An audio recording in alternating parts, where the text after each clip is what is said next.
The doctor knows no more about me than I know myself. The doctor be, have you any last wishes I can attend to? None, sir. Shall I send for a clergyman? Septimus Notman looked at me as directly as he could. He was afflicted with a terrible squint. Otherwise he was a fine, stoutly built man with a ruddy face profusely encircled by white hair and whiskers, a hoarse, heavy voice, and the biggest hands I ever saw. He put one of these enormous hands under his pillow before he answered me. "If you think," he said, "that a clergyman will come to a man who has got the devil's spectacles here under his pillow, and who has only to put those spectacles on to see through that clergyman's clothes, fresh and what not, and read everything that's written in his secret mind as plain as print, fetch him, Master Alfred, fetch him." I thought the clergyman might not like this, and withdrew my suggestion accordingly. The least I could do, as a matter of common politeness, after giving up the clergyman, was to ask if I might look at the devil's spectacles. "Hear how I came by them first," said Septimus. "Will it take long?" I inquired. "It will take long, and it will make your flesh creep." I remembered my promise to my father and placed myself and my flesh at the mercy of Septimus Notman. But he was not ready to begin yet. "Do you see that white jug?" he said, pointing to the washstand. "Yes. Do you want water?" "I want grog. There's grog in the white jug, and there's a pewter mug on the chimney-piece.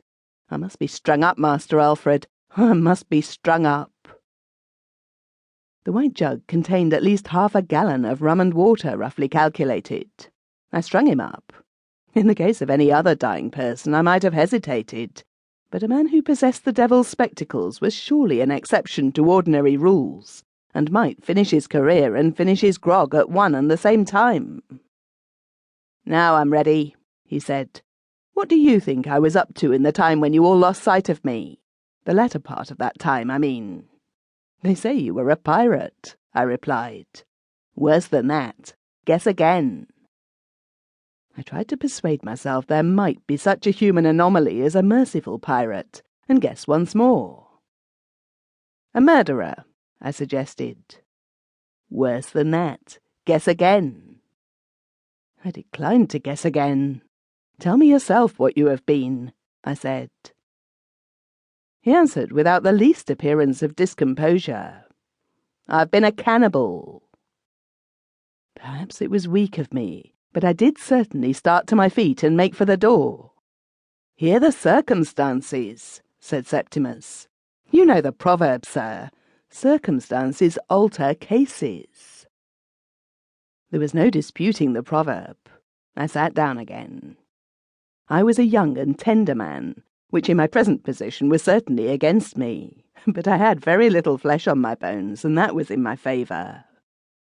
"It happened when I went out with the Arctic expedition," Septimus proceeded. "I've forgotten all my learning and lost my memory for dates.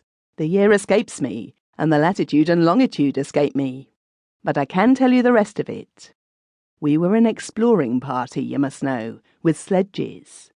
It was getting close to the end of the summer months in those parts, and we were nigher than any of them have ever got since, to the North Pole. We should have found our way there, don't you doubt it, but for 3 of our best men who fell sick of the scurvy. The second lieutenant who was in command called a halt, as the soldiers say. 'With this loss of strength,' says he, 'it's my duty to take you back to the ships. We must let the North Pole be, and pray God that we may have no more invalided men to carry. I give you half an hour's rest before we turn back.' The carpenter was one of our sound men. He spoke next. He reported one of the 2 sledges not fit for service. 'How long will you be making it fit?' says the lieutenant. 'In a decent climate,' says the carpenter, 'I should say 2 or 3 hours, sir. Here, double that time at least. You may say, why not do without the sledge? I'll tell you why. On account of the sick men to be carried.'